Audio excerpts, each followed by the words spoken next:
Hello, everybody. This is Dan Berube from Spectacle Live, and today I'm excited to be joined by Craig O'Keefe from the 60s Show, which is coming to Lowell Auditorium on Saturday, November 19th at 8 p.m. Now, Craig wears a lot of hats over at the 60s Show, where he is the co-founder, producer, and musical director of the show. And he also sings, plays bass, guitar, and keyboards in the show. Craig, how are you doing today? Well, that was, I feel exhausted after that introduction. I'm, You're a busy man with quite a bio. yeah, And Craig, I had the pleasure of catching the 60s Show earlier this year at the Colonial Theater of Laconia. You guys packed the place, amazing energy in the audience that night. And I've got to ask, since we're back in front of live audiences, how's that process been for you, getting back out in front of the audiences after such a long layoff? it's great. This is what we do. If anyone's a live musician or actually a musician that plays live, I think they feel the same way as I do. It's just good to be back playing again, and of course, in front of the crowds is amazing. That year and a half that theaters were closed and unprecedented, really hard to describe the feeling, but it's amazing being back. Yeah, and it was such a great energy in the room that night, and I'm sure you're going to be bringing that same energy to Lowell in a few weeks. Now let's get into it. Let's talk about the 60s Show. There's a lot of territory to cover when you name something the 60s Show. So how did you go about picking the songs and putting together the set list for this show? Well, I've been a lifelong musician, and my background is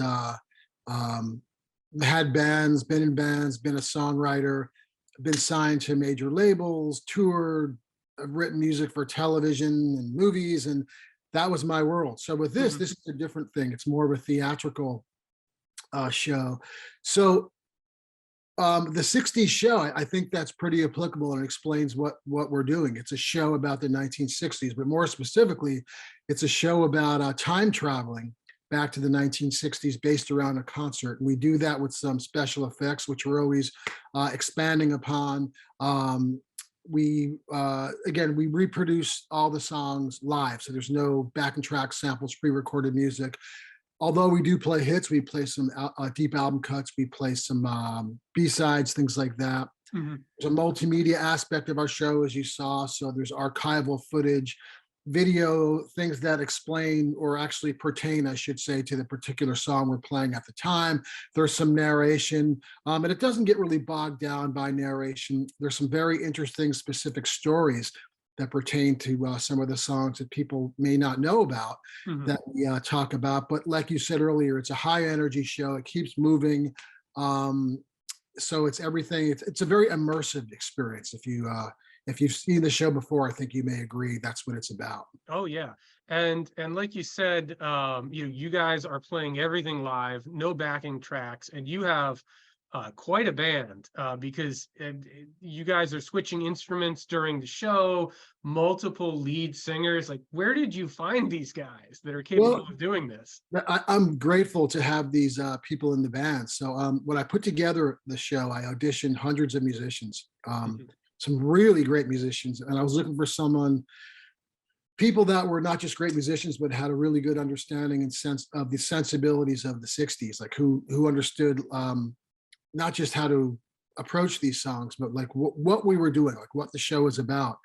It took me a while, to be honest with you, to find this particular cast of Mhm. musicians, but I've got them. They're great. They're great people. They bring a lot. They deliver. And again, you can show.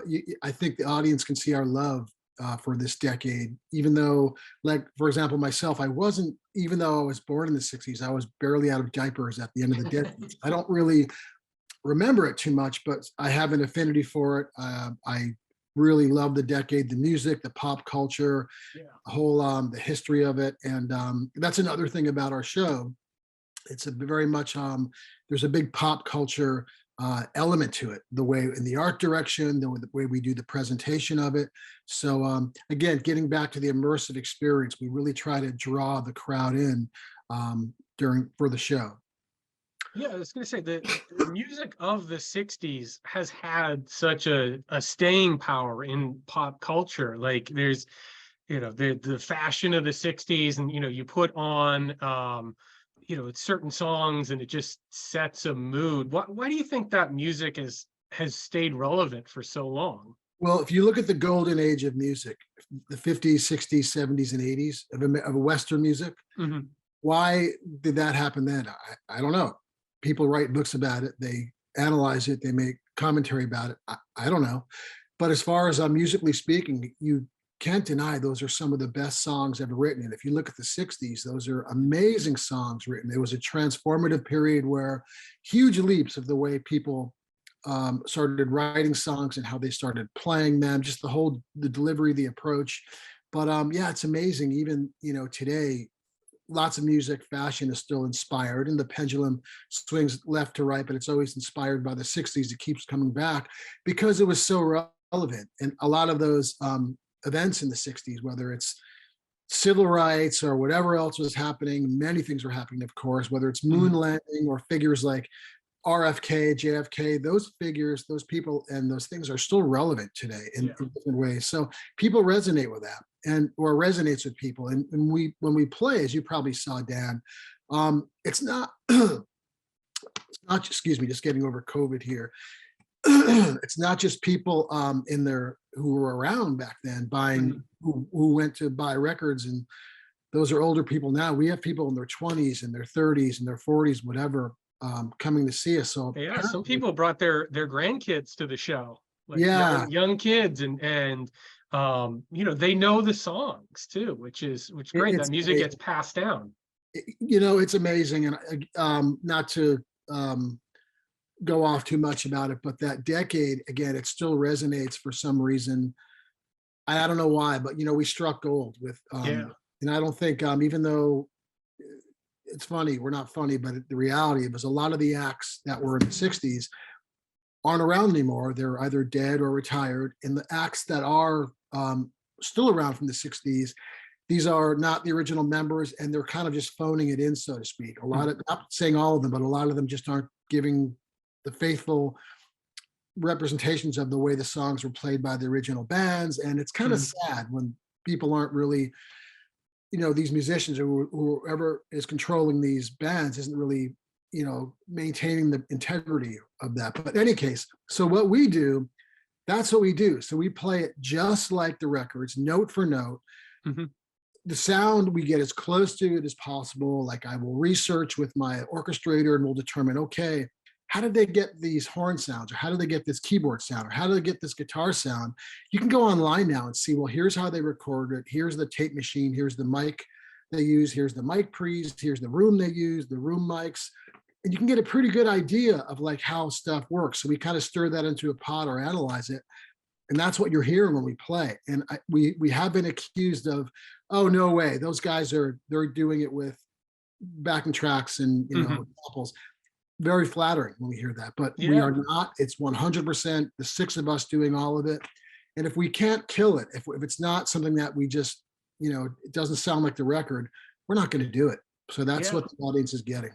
And you guys don't like shy away from challenges too. Like an example of the Byrds' Turn, Turn, Turn. Like Roger McQuinn's guitar is about as distinctive as it gets, right? Like that is a very Yeah, particular sound that if you're gonna say like we're gonna get this right, like that's a challenge to try to tackle something like that. that's our great Tom Lucamelli, one of our singers and guitar players who we love. Roger McGuinn. He's a huge McGuinn fan. That's part of Yeah. it. He knows how to Mhm. get that sound with the same guitar McGuinn used. He knows the compression settings on the pedal. He knows how he's finger picking it like McGuinn. So that's, and of course the amp setting, the type of Fender amp McGuinn used, he's using. So to most people, that's kind of boring to hear that, and I Yeah. realize it is, but that's how Yeah. we're delivering the goods. Hmm. That's how we're Yeah. making it And happen. is there a particular song or moment in the show that's your personal favorite, or does that kind of like change night to night? Um, I don't know. I, there are certainly a lot of songs I love all of them. There's some songs I maybe have more of an affinity to or I love more, but nothing that comes to mind. Because again, if there's something that I'm not feeling or we're all not feeling, we don't do it.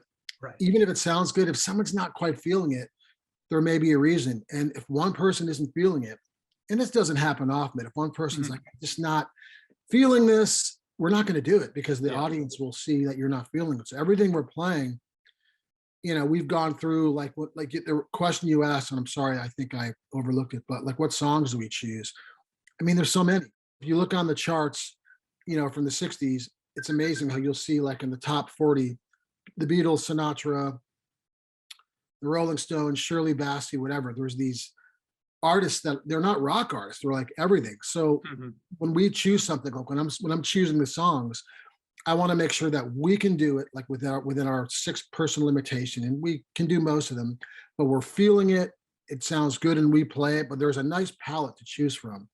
So we're not going far back, and we should. We're thinking about it to actually 1960 or 61. We really start at 62, and we go Mhm. right up to the end of the decade.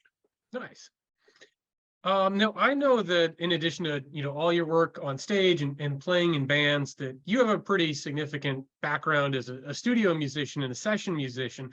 And I'm wondering if you could speak to some of that unheralded work that session musicians contributed to people's favorite records from the 60s. Well, sure is unheralded. That's a good term. Yeah. So, most of my background, Dan, is again, I've been in a lot of bands, many, many, many bands, making records. Mhm. The session work I've done is more like out in LA. Grateful to work in some of the best studios out there.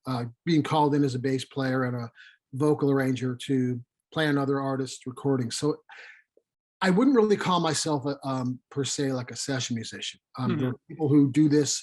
That's all they do for a living. I'm more of a live Gotcha. type person. But again, I've done both, and but right now, even though I do a session here and there, right now it's the 60 show that's keeping me busy. Gotcha. Okay. And finally, once the show is over, what do you hope people are feeling when they leave the building after seeing the 60s show? That they don't want their money back. That's a joke, hopefully. I have to say,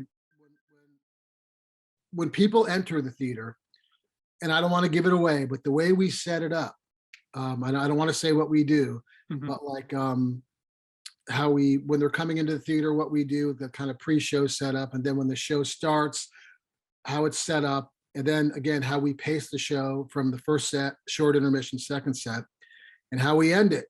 Kind of unique. People, I don't think they expect how we. I think we did that with you there. How we end it. I'm not going to give it away. Yeah, it was very cool and unexpected, but yeah, Yeah, we won't give it away. But I've only seen a few bands attempt what you guys did. it ain't easy. No, So, no, but you're really playing without a net. yeah, exactly, and we like that. But so when we get standing ovations throughout the show, and at the end, people are just on their feet, and just this is the when we're taking our bows, and they're staying on their feet, and they're cheering, and they're coming up to the stage, and they want to talk to us, and it's great. I mean, we don't do meet and greets. We haven't done them since before COVID. Hopefully, we'll start doing that again. And that was great to have the meet Mhm. and greet, which is we go out to the lobby after the show and sign autographs, say hello to people, talk to people, and just hear what people are saying, like what their thoughts, their perceptions, their. It's like when you see a great Broadway show, you either, if you love it, you feel very emotional about it, and that's what we get from people of all ages, and as tiresome, I shouldn't say tiresome, but it's exhausting it can be to put this show on, pulling from one town to another. We Yep. pull into the theater for sound check, and we do our thing. We put on a show, then we have to load out and go to the next thing, and it can be tiring.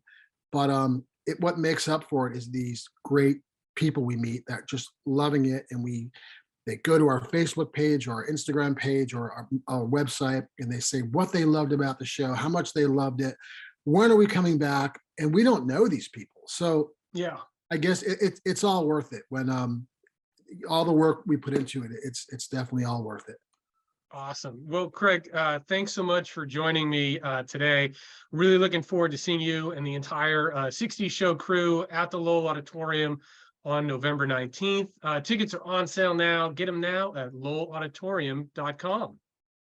Thank you for having me, and I look forward to seeing everyone at the show.